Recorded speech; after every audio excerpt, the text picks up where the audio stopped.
This happened in early November a few years ago, when I was working nights at a small logistics warehouse outside of Dayton, Ohio. The place handled returns, damaged packages, misdelivered items, things companies didn't want to deal with during the day.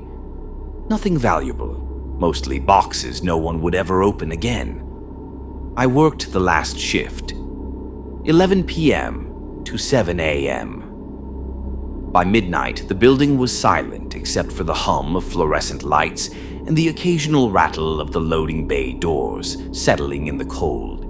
There were usually 3 of us on shift, but staffing had been cut back. That winter, I was alone more often than not. I didn't mind it. I liked knowing exactly where everyone was. The warehouse had a simple layout.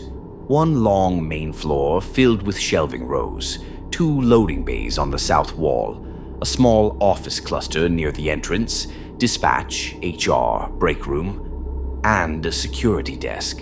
That was my station. 6 monitors, camera feeds from every angle inside and outside the building, motion sensors along the perimeter. And one old system, quirk everyone joked about, Camera C-17. It covered a narrow service hallway that led nowhere, just a dead end behind the shelves where old electrical panels were installed decades ago. No doors, no exits, no reason to ever go down there. The camera sometimes triggered motion alerts for no reason. We called it the Ghost Hallway. Around 2:40 a.m., I noticed something off. Not an alert, just movement. On one of the monitors, C-17, the feed showed the hallway exactly as always. Concrete floor, exposed pipes, dust collecting in the corners. But the lighting looked wrong. Slightly dimmer, like something was blocking the ceiling fixture. I leaned closer and then I saw it. A shadow stretched across the floor. Long, thin, not flickering, not moving, just there. Like someone standing just outside the camera's frame. I checked the timestamp. Live feed. I checked the system log. No motion alert, no sensor trigger. Which meant whatever was causing that shadow hadn't crossed into the hallway. It was standing right at the edge. I radioed the night supervisor, even though I knew he wasn't on site. Hey, anyone scheduled to be in the back service corridor tonight? Static. Then his tired voice came back. No. Why? I didn't answer right away. The shadow on the monitor shifted. Just a little. Like weight moving from one foot to the other. I grabbed my flashlight and stepped out onto the main floor. The warehouse felt different at night. Too big, too hollow. Every footstep echoed longer than it should have. As I walked toward the shelving rows, the air got colder. Not outside cold, basement cold. I reached the end of the aisle where the service hallway began. The light at the entrance was on. Bright. Empty. No shadow. I swept the flashlight down the corridor. Concrete, electrical panels, dust. Nothing else. I stood there for a full minute, listening. Nothing but my own breathing. I told myself it was fatigue. Old cameras glitch, shadows happen. When I got back to the desk, camera C-17 was normal again.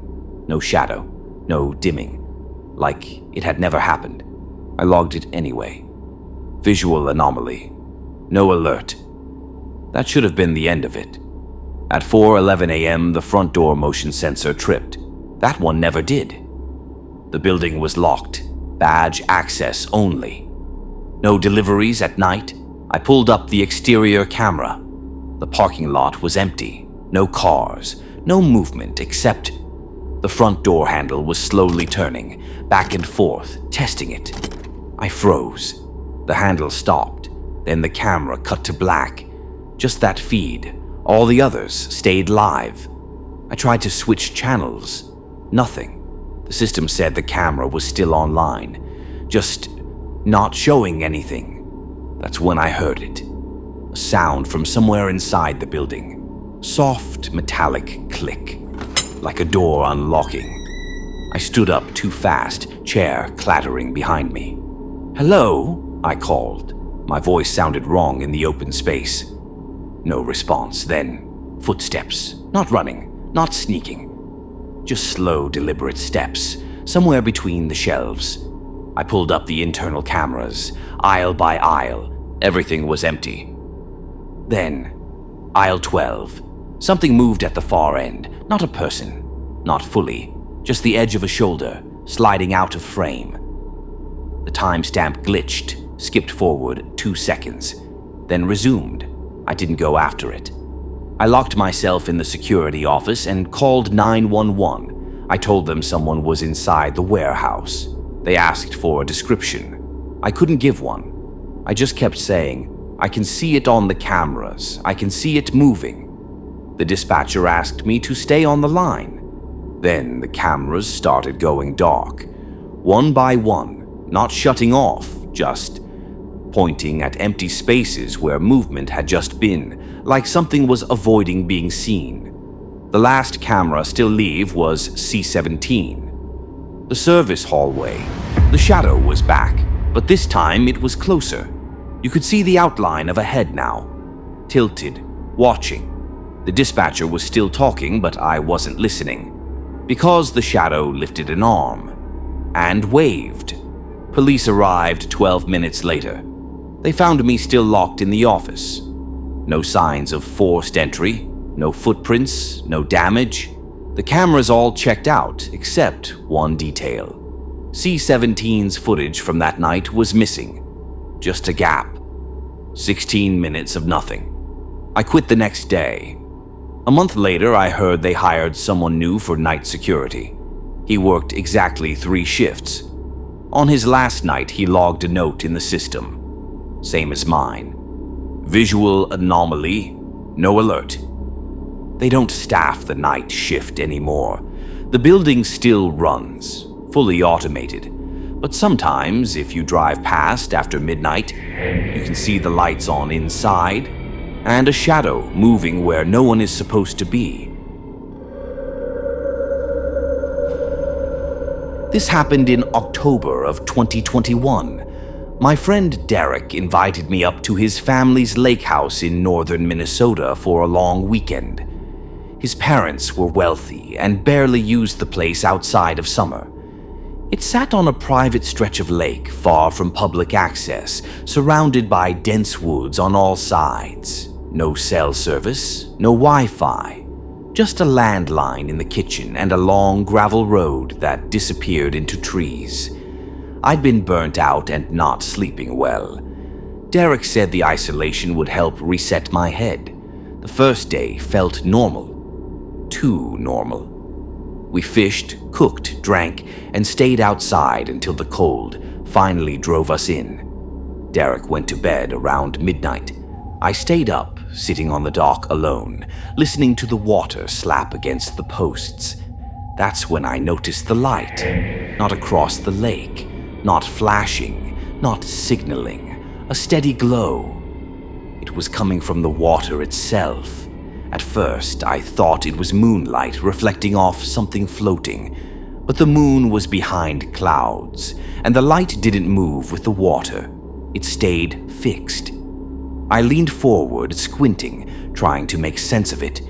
Then it drifted slightly closer. I stood up. The light sank below the surface and vanished.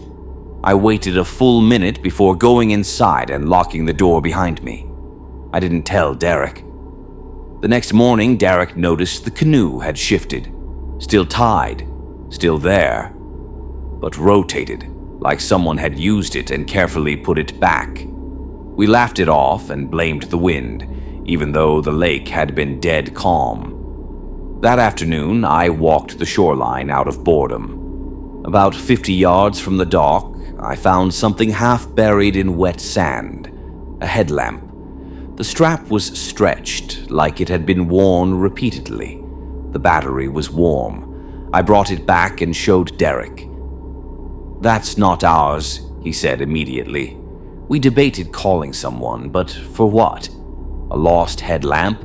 Derek's parents had contractors, neighbors with boats. people who came and went in the summer. Still, I left it on the kitchen counter where I could see it. That night, Derek passed out early again.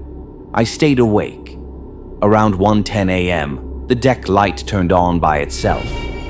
I froze on the couch. The switch was on a timer, but Derek's parents only set it for dusk. It had never come on that late before. I stood slowly and peered through the glass. The dock was empty, but something was floating near the ladder, not drifting, holding position. Then the ladder creaked. I heard weight settle onto it, not climbing, just standing there. I woke Derek up. He grabbed the flashlight and stepped onto the deck.